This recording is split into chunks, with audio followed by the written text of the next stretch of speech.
Hi viewers, எல்லோருக்கும் வணக்கம். இன்னைக்கு பாண்டியன் ஸ்டோர் தொடர்கதையில் கதிர் அவங்க மாமனாருக்கு கால் பண்ணி கூப்பிடுறாரு திருச்சிக்கு. மாமா, நீங்கள் சீக்கிரம் ரெடி ஆகிட்டீங்களா? நானும் கிளம்பிட்டேன். நான் வெளியில் 8 மணிக்கெலாம் நிற்கிறேன். நீங்களும் வந்துடுங்க, நம்ம கிளம்பிடலாம் அப்படின்னு சொல்லிட்டு ஃபோனை வைக்கிறாரு. இதை ராஜி கேட்டுட்ருக்காங்க. ராஜி கேட்டுட்டு யார்கிட்ட ஃபோனில் பேசுகிறீங்க அப்படின்னு சொல்லி கேட்குறாங்க.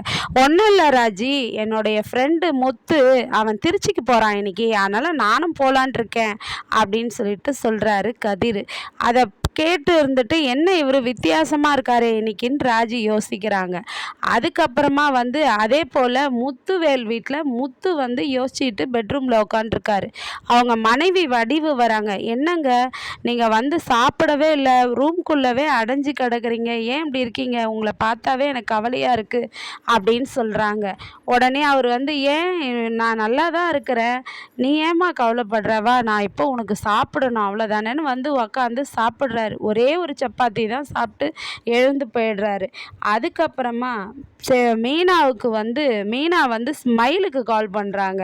மயிலுக்கு கால் பண்ணி, என்ன மயிலக்கா, உங்களை பற்றி நந்தினி அக்கா இஷ்டத்துக்கு புகழ்ந்து தள்ளுறாங்க, அவங்க மாமியாருக்கும் உங்களை ரொம்ப பிடிச்சிருக்காமே, உங்களை பற்றி தான் எப்போவுமே பேசுகிறாங்களாமே அப்படின்னு சொல்லிட்டு கேட்குறாங்க. அப்போ மயில் சொல்கிறாங்க, அவங்களுக்கு அது எனக்கு பிடிச்சிருக்கே மீனா, பரவாயில்ல அப்படின்றாங்க. ஏன்க்கா, என்னக்கா ஆச்சு, ஏன்க்கா இப்படி பேசுகிறீங்கன்னதும் மயில் அவங்க சரவண மாமாவை பார்த்ததா சொல்கிறாங்க. அவர் என்னை கண்ணா பின்னான்னு திட்டினாரு. சரி, அங்கே பழனி வெளிச்சத்தப்பா இருந்தாருன்னு சொல்லிட்டு நானும் போய் பேசினேன் மீனா. ஆனால் இவர் என்னை கண்ணா பின்னான்னு திட்டிட்டு ஏதோ ரொம்ப பேசினாரு, நான் அமைதியாக இருந்துட்டேன் அப்படின்னு சொல்கிறாங்க. அதுக்கப்புறம் கதிர் வீட்டில் கடன்னு ரொம்ப ஃபாஸ்ட்டாக பதட்டத்தோடு கிளம்புறாரு. அப்போ கோமதி கேட்குறாங்க, கதிர் எங்கடா போகிற அப்படின்ட்டு. அதுக்கு கதிர் சொல்கிறாரு, திருச்சிக்கு ஒரு சவாரி இருக்குமா, அதனால் நான் போகிறேன் அப்படின்னு சொல்கிறாரு.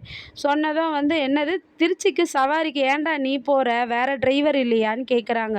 இல்லைம்மா, நான் தான் போய் ஆகணும்னு கிளம்புறாரு. அப்புறம் ஃபோனில் வாட்ஸ்அப்பில் மெசேஜ் போடுறாருங்க அவங்க மாமனாருக்கு, சீக்கிரம் நான் கிளம்பிட்டேன், நீங்களும் ரெடியாக ஆகி வெளியே வாங்க அப்படின்னு சொல்லிட்டு போடுறாரு. போட்டதும் உடனே ராஜுவை பார்த்ததும் கட் பண்ணுறாரு. கட் பண்ணதும் என்னங்க அப்படின்னு சொல்லி, இன்னும் இவர் லவ்வருக்கு பேசுகிற மாதிரி திருட்டுத்தனமாக பேசுகிற மாதிரி இருக்குதே, ஏன் இப்படி வித்தியாசமாக நடந்துக்கிறாருன்னு ராஜு யோசிக்கிறாங்க. அதுக்கப்புறம் மீனா செந்திலும் மீனாவும் ஃபோனில் மயில்கிட்ட பேசிகிட்டு இருக்கிறத செந்தில் கேட்டுடுறாரு. கேட்ட உடனே மீனா என்னன்னா, சரி சியாமலாக்கா, நான் ஃபோனை வச்சிடறேன்னு பேர் மாற்றி சொல்லி ஃபோனை வைக்கிறாங்க. அப்போது செந்தில் என்ன நினைக்கிறாருன்னா, என்ன இவ ஃபோனை வைக்கிறத பார்த்தா இவ ஏதோ மறைக்கிறாளே, என்னமோ பண்ணுறா இவ, ஆனால் என்ன பண்ணுறான்னு தெரியல, யார்கிட்டயோ பேசுகிறா அப்படின்னு மட்டும் நினைக்கிறாரு.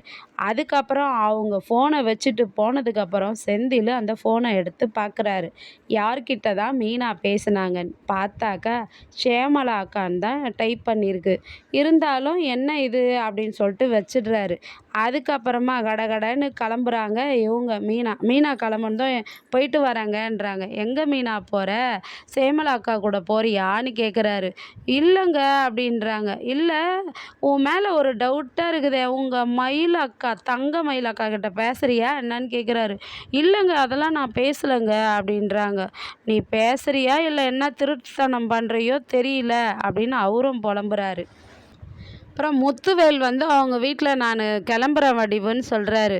எங்கண்ணே போகிறீங்க அப்படின்னு சொல்லிட்டு சக்திவேல் கேட்குறாரு. உடனே வடிவு சொல்கிறாங்க, உங்கள் அண்ணன் திருச்சிக்கு போகிறாரு தம்பின்றாங்க. அண்ணே, என்னென்ன என்கிட்ட கூட சொல்லாமல் திருச்சிக்கு போகிறீங்கன்னு கேட்குறாரு சக்திவேல். அதுக்கு முத்துவேல் சொல்கிறாரு, இல்லை, என்னோடய ஃப்ரெண்டு ஒருத்தர் நிலம் விற்கிறதா இருக்கிறாரு, அதை பார்க்கலான்னு போகிறேன் அப்படின்னு சொல்கிறாரு.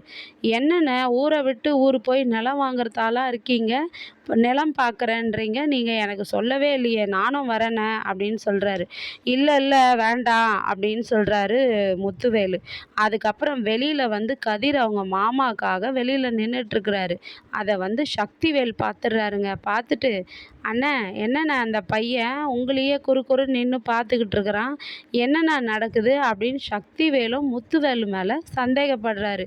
ஏதோ ஒன்று நடக்குது, அதில் இந்த எதிர் வீட்டு பையனும் கலந்துருக்கிறான் அப்படின்னு சொல்லிட்டு அவருக்கு சந்தேகம் வருது.